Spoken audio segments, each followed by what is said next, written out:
알겠습니다. 살다 보면 우리가 착각할 때가 참 많이 있는데요. 신앙생활도 예외가 아닙니다. 우리가 신앙생활 하면서 간혹 착각할 때가 있는데 착각하지 말아야 할 게 무엇이냐.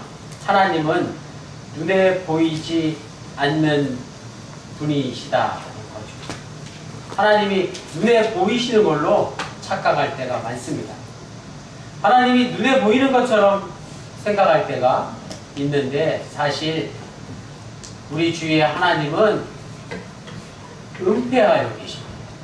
하나님은 숨어 계시다는 말씀이죠. 독일의 유명한 신학자 판덴베르크는 이렇게 말했습니다. 하나님은 우리의 생활에 자명한 일부분도 아니며 고상한 보충이나 엄숙한 보증도 아니다. 하지만 인간은 하나님에 대한 질문을 포기할 수 없기에 다음과 같이 말할 수밖에 없다. 하나님은 우리가 알고 있는 모든 것과 전적으로 다르시다. 즉 하나님은 우리의 전적 타자시다. 타자, 자기 외의 사람, 자기와 다른 존재라는 뜻입니다. 하나님은 우리의 전적 타자이십니다. 즉 우리와 전적으로 다른 존재이시기에 당연히 우리가 하나님을 찾고 하나님을 알기 위해서 하나님께 가까이 나아가기 위해서 예배를 드리는 것입니다. 이 무더위에도 세상 일을 잠시 내려놓고 온갖 잡념을 버리고 예의와 형식을 갖추고 내용과 본질에 충실한 예배를 드려야 하는 것입니다. 따라서 예배는 마냥 우리 생각대로, 우리 기분대로, 우리 마음대로 드릴 수 없습니다.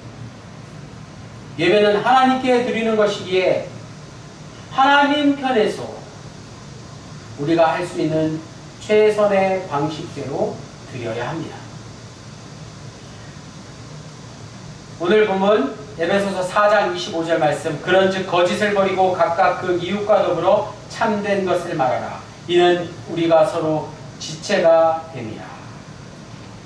여기서 그런즉은 에베소서 5장 1절 다음에 나오는 5장 1절 말씀에 있는 것처럼 그러므로와 같은 의미입니다.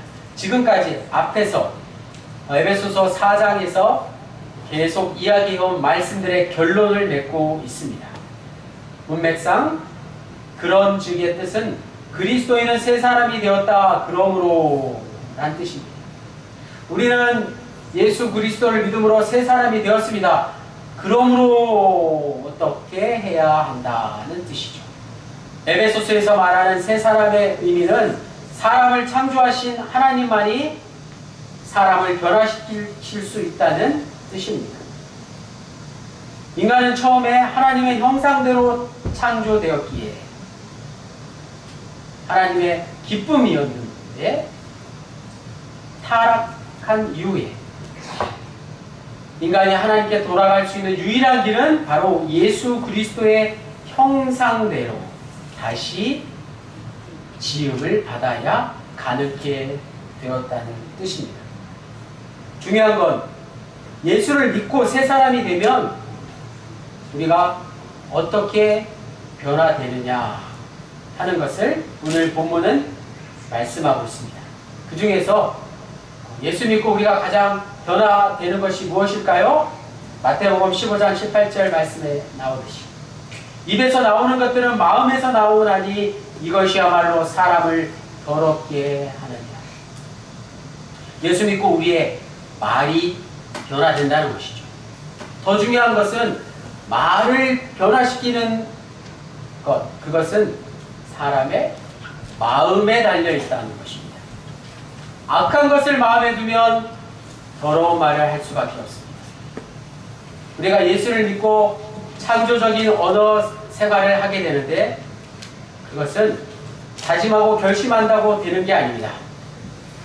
마음의 문제이기 때문에 그렇습니다. 하나님의 말씀에 마음에 뿌리를 두면 우리의 말이 바뀌고 언어가 변화될 수밖에 없습니다. 세 사람의 의미에 걸맞게 우리의 마음이 변화되는 게 가장 중요합니다. 우리의 언어가 복음화 될 수 있는 비결은 우리의 마음, 심령이 변화되는 것입니다. 예수 그리스도 안에서 지체된 우리는 덕암영문이라는 공동체 안에서 서로 말의 파수꾼이 되어 주어야 하는 것이죠. 26절에서 27절까지 분을 내어도 죄를 짓지 말며 해가 지도록 분을 품지 말고 누구에게 틈을 주지 말라고요?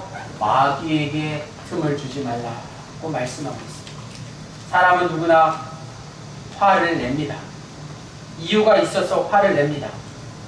심리적으로 화를 내면 안정이 된다고 이야기하는 사람도 있습니다. 그런데 화를 내면 나에게는 안정이 되고 내 스트레스는 풀릴지 몰라도 다른 사람의 인격에 피해를 주고 상대방의 인격을 무시하는 결과를 가져오게 된다는 사실입니다. 그래서 화를 내면 지는 것이라는 말이 옳습니다. 화와 죄의 관계는 이렇습니다. 화를 낸다는 것은 자기를 낮추고 다른 사람을 높이는 성경 말씀과 반대입니다.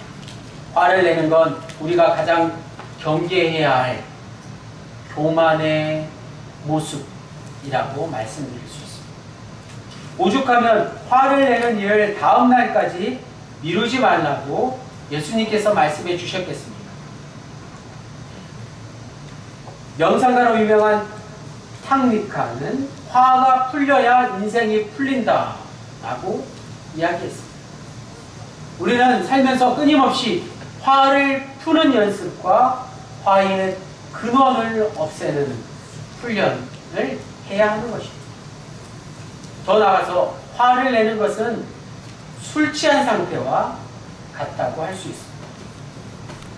술이 취하면 올바른 판단을 하기가 힘듭니다. 어떤 이들은 술김에 저지른 일은 정당하다고까지 이야기합니다. 그러나 화낸 상태에서 평소에 할 수 없었던 일들을 언제든지 하려는 자세는, 그런 태도는 잘못된 것입니다. 술이 취하거나 분한 마음이 들면 모든 걸 정당화시키기 마련인 것이죠. 그러면 범죄하는 게 일상이 되고 쉬운 일이 되어버리고 맙니다. 마귀의 작전이라는 사실입니다. 마귀에게 틈을 주는 것임을 우리는 분명히 기억하고, 화를 내는 건 마귀의 작전이다라는 것을 기억해야 할 것입니다.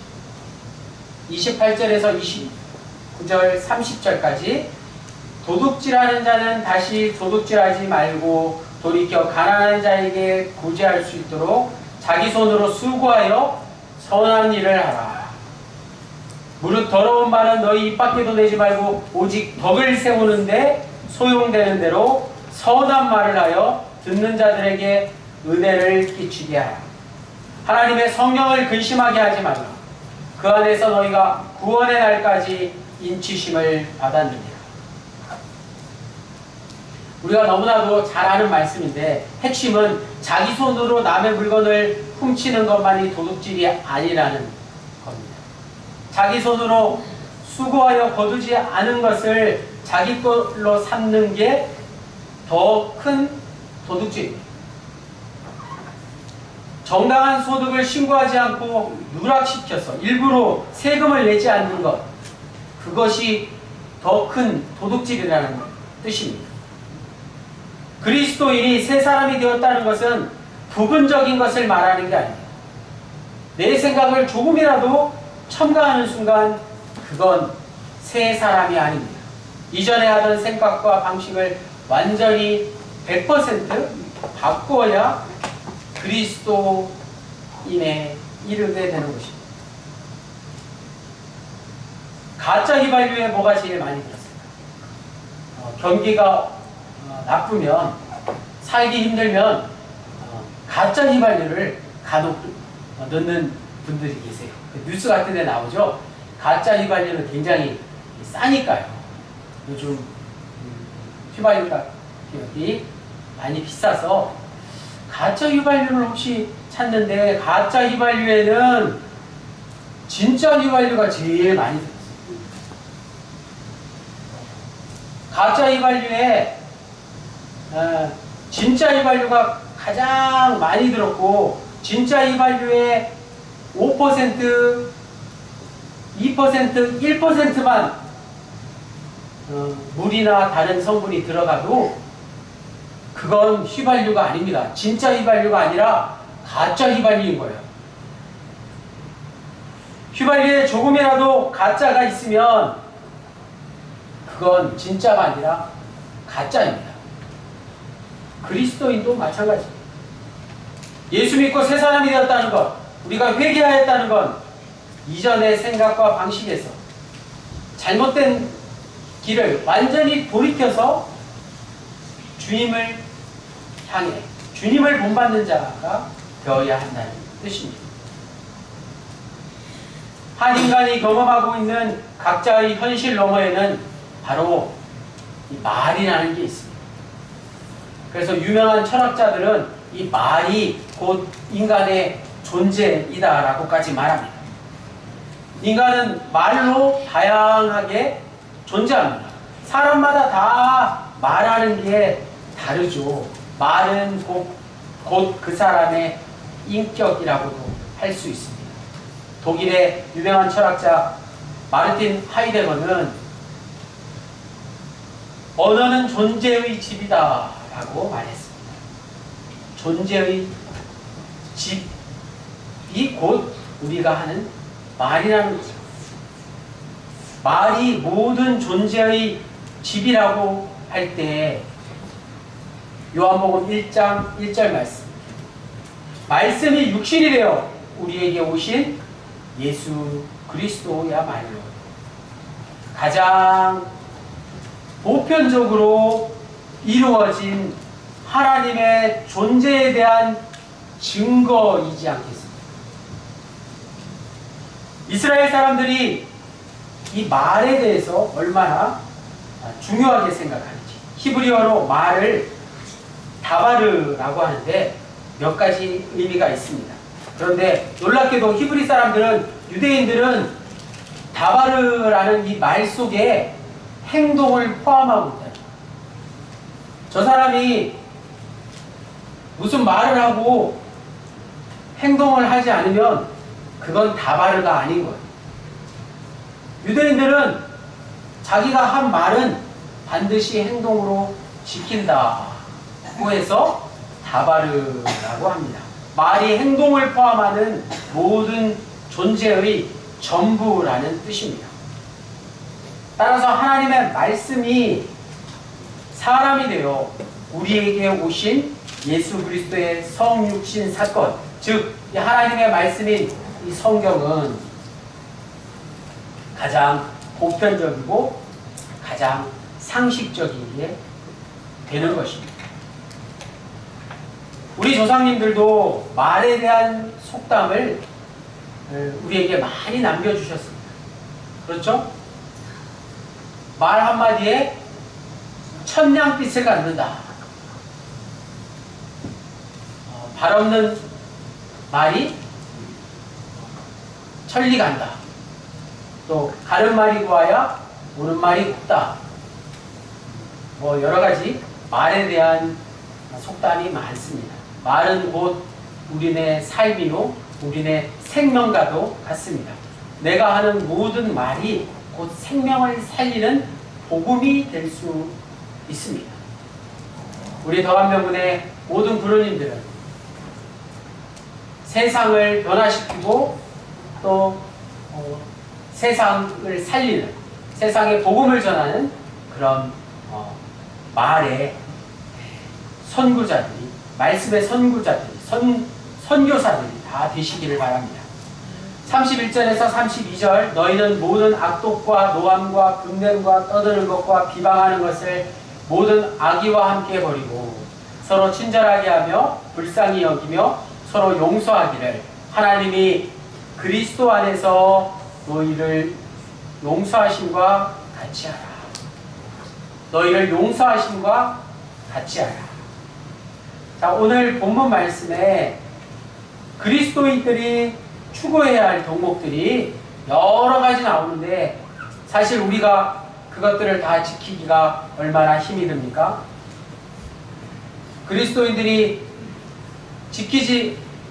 그리스도인들이 하지 말아야 될 것과 반드시 지켜야 할 것을 서로 대비하고 있습니다.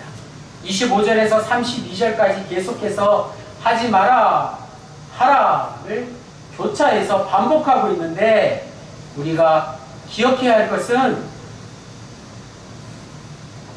적극적으로 무엇을 하라는 말씀입니다. 즉 우리는 소극적으로 악에 속한 언행을 멀리하는 것뿐만이 아니라 적극적으로 선에 대한 언행을 추구하며 살라는 뜻입니다.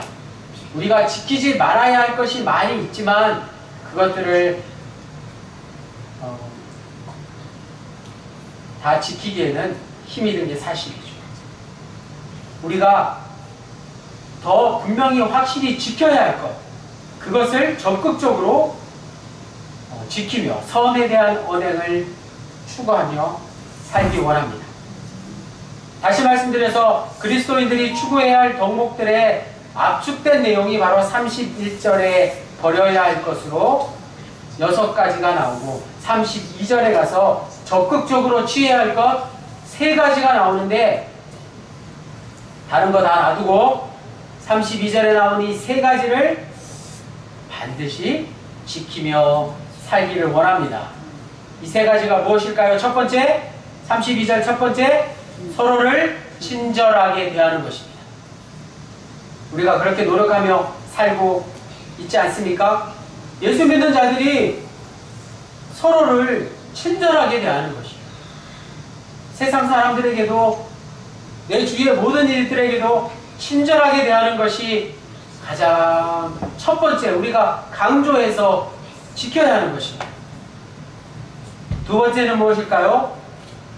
서로를 불쌍히 여기는 것입니다. 불쌍히 여기는 것, 긍휼히 여기는 것입니다. 그래서 어려운 일을 당한 이들을 외면하지 않는 것입니다. 위로해주고 격려해주는 게 우리가 반드시 적극적으로 취해야 할 것입니다. 마지막 3번째는 서로 용서하는 것입니다. 우리가 살면서 서로에게 실수하거나 신뢰할 때가 왜 없겠습니까? 하지만 그런 상대를 어떻게 해야 된다고요? 용서해야 된다는 것입니다. 적극적으로 해야 되는 것, 이 3가지 친절하게 대하고 불쌍히 여기고 용서하는 것, 이 3가지는 반드시 기억하시고 계속해서 우리의 삶에서 추구하며 사시기를 바랍니다. 말과 행동이 일치하며 서로 친절하게 대하고 서로 불쌍히 여기고 서로 용서하며 삽시다. 자, 오늘 말씀은 여기서 끝나지 않고 에베소서 5장 1절 말씀 우리 다 같이 함께 읽겠습니다. 금주의 요절 에베소서 5장 1절로 2절 앞부분까지 5장 1절에서 2절 다 같이 읽겠습니다. 시작. 그러므로 사랑을 받는 자녀같이 너희는 하나님을 본받는 자가 되고 그리스도께서 너희를 사랑한 것 같이 너희도 사랑 가운데서 행하라. 그는 우리를 위하여 자신을 버리사 향기로운 제물과 희생 제물로 하나님께 드리셨느니라. 아멘. 하나님을 본받는 자. 나는 에베소서 5장 1절 말씀은 성경에서 유일한 표현입니다. 에베소서 5장 1절에 유일하게 나오는 표현. 하나님을 본받는 자가 되라는 것입니다. 이것은 대충 하나님을 어떻게 따르라는 이야기가 아니죠. 하나님과 같이 되라는 뜻입니다. 우리 인간이 어떻게 창조주 하나님과 닮을 수 있을까요? 하나님을 본받는 자는 하나님을 넘보는 자가 아닙니다. 하나님을 대충 섬기는 자가 아닙니다. 하나님을 그대로 닮는 자입니다. 그러려면 예수 그리스도 안에서 in Christ, 즉 성령이 우리 안에 오시면 우리 안에 성령이 계심으로 예수님의 보혈로 하나님과 화목해지게 되는 것입니다. 어린 자녀는 부모를 닮기 위해 모방을 합니다. 영찬이, 영일이가 엄마 아빠를 따라하는 거죠. 그래서 때로는 부담이 될 때가 있습니다. 그럴수록 우리 자녀들에게 좋은 것을 따라하도록 본인해야 되는 것입니다. 자녀가 부모를 모방하듯이 그대로 따라하듯이 하나님의 자녀된 우리는 하나님의 아들이신 예수님의 모습을 그대로 닮아야 하는 것입니다. 그것이 예수님의 제자가 되는 길입니다. 내가 좋아하는 것, 내가 사랑하는 것, 그것만 하는 건 누구나 할 수 있습니다. 그러나 예수님이 우리를 사랑하신 것이 무엇입니까? 자기를 희생하기까지. 도저히 사랑할 수 없는 자까지 사랑해 주셨다는 것을 기억할 수 있기를 원합니다. 하나님을 본받는 자에게 필요한 태도와 자세는 바로 하나님 안에 거하는 것입니다. 하나님 앞에 있는 것입니다. 우리가 늘 하나님 앞에 있다고 생각해 보십시오. 라틴어 코람데오라는 말이 바로 여기서 나왔습니다. 시편 68편 2절에 연기가 날려가듯이 하나님이 그들을 날리시고 불 앞에서 초가 녹듯이 어디서요? 하나님 앞에서 악인들이 녹는다. 아멘. 코람데오라는 말은 우리가 많이 들어본 말이죠. 앞에서라는 뜻의 라틴어 코람이라는 단어와 하나님을 뜻하는 데우스라고도 하는데요. 이 두 가지, 이 두 개의 단어가 합쳐진 말로 코람, 데우, 하나님 앞에서 라는 라틴어 말입니다. 하나님 앞에서 라는 이 신앙으로 사도 바울과 마르틴 루터, 종교개혁가 칼빈은 자신의 좌우명을 삼고 평생을 살았습니다. 매 순간마다 우리가 하나님 앞에 서 있는 사람처럼 하나님의 영광 아래 살아가라는 뜻입니다. 하나님이 우리 앞에, 내 코앞에 하나님이 계시다 하는 생각으로 살면 우리에게 얼마나 큰 복이 되겠습니까? 사랑하는 더감명군의 구로님들, 하나님 안에서 그리고 하나님 앞에서 늘 살아가십시오. 앞에서 말씀드렸듯이 하나님은 인간과 전적 타자이십니다.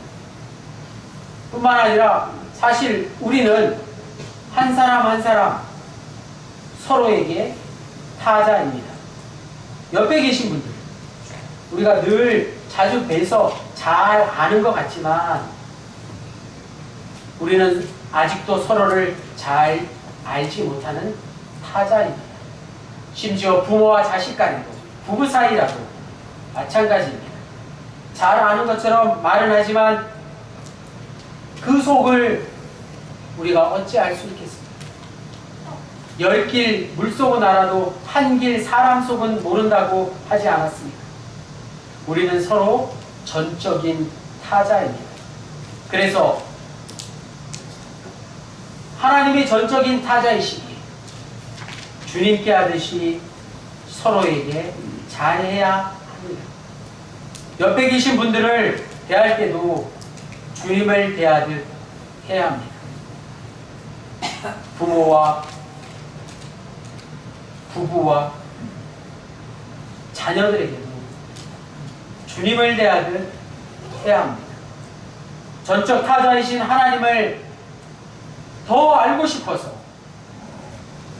하나님을 경외할 수밖에 없듯이 지금 내 옆에 계신 분이, 내 주위에 계신 모든 분들이, 모든 존재가 나와 타자인 것을 깨닫게 되면 세상 모든 존재를 인정하고 섬길 수밖에 없는 게 우리의 운명입니다. 전적 타자를 통해 진정한 생명과 행복이 바로 거기에 있음을 비로소 깨닫게 되는 것입니다.